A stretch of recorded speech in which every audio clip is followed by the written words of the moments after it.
Vous mettez dans la casserole les 475 grammes de sucre avec les 25 grammes de glucose. Vous mettez-les dedans. Vous mouillez bien votre sucre. On n'est plus de morceaux de sucre sec. Vous mettez à cuire.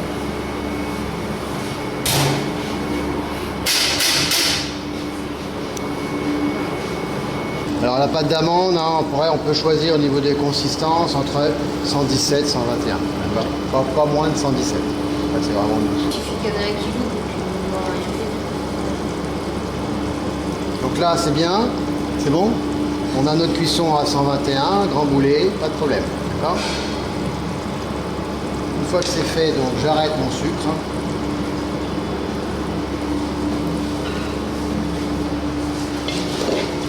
Je mets mes amandes fraîchement émondées directement dans le sucre cuit ici. Je mélange pour faire cristalliser.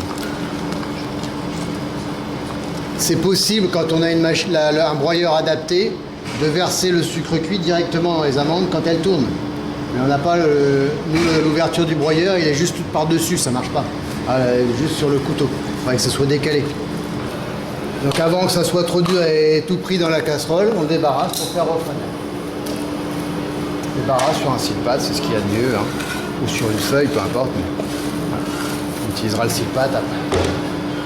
On débarrasse ici, on fait refroidir bien à plat pour que ça refroidisse rapidement.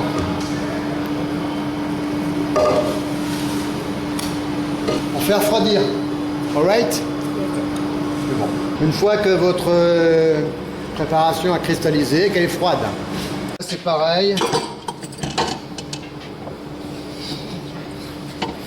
Vous mettez donc votre préparation ici dans la machine.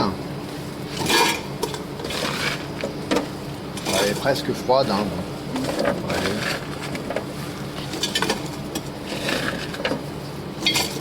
Bien par-dessus.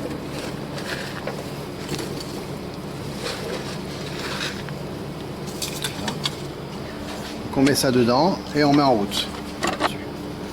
On met en route. Voilà un peu plus que tout à l'heure, ça va mieux se mélanger. Voilà. Donc là, on a presque notre pâte d'amande.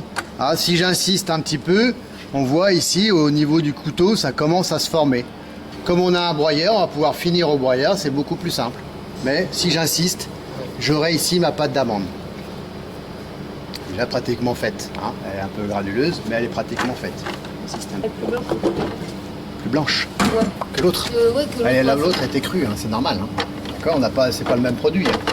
La pâte d'amande crue est plus grise, hein, plus marquée, hein, en couleur. Puis le broyeur, ça a tendance à colorer, je vous dis. Hein. Donc là, on a déjà une boule de pâte qui est formée.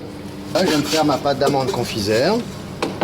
Et pour l'affiner, pour avoir une belle pâte d'amande bien fine, je vais venir la finir au broyeur.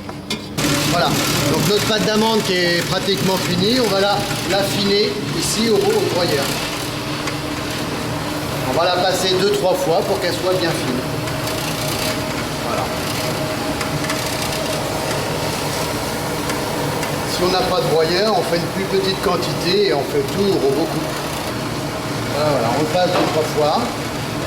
On la mélange bien. Et on a une belle pâte d'amande bien fine. Elle est plus ou moins sèche suivant un peu l'hydratation des amandes. Donc on fait attention de ne pas mélanger les deux pâtes d'amande. Vous voyez, il me restait un petit peu de pâte d'amande crue de tout à l'heure qui est beaucoup plus grise. Hein, si on regarde avec l'autre qui est beaucoup plus blanche. C'est pas tout à fait la même chose. Okay.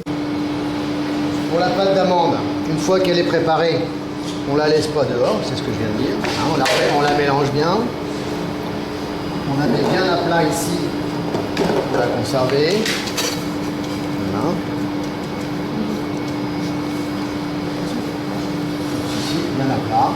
On la protège bien et on pense à bien identifier le produit pour ne pas se tromper dans les appellations. Là, c'est bien une pâte d'amande confiseur. Voilà. Et on la maintient dans une boîte hermétique.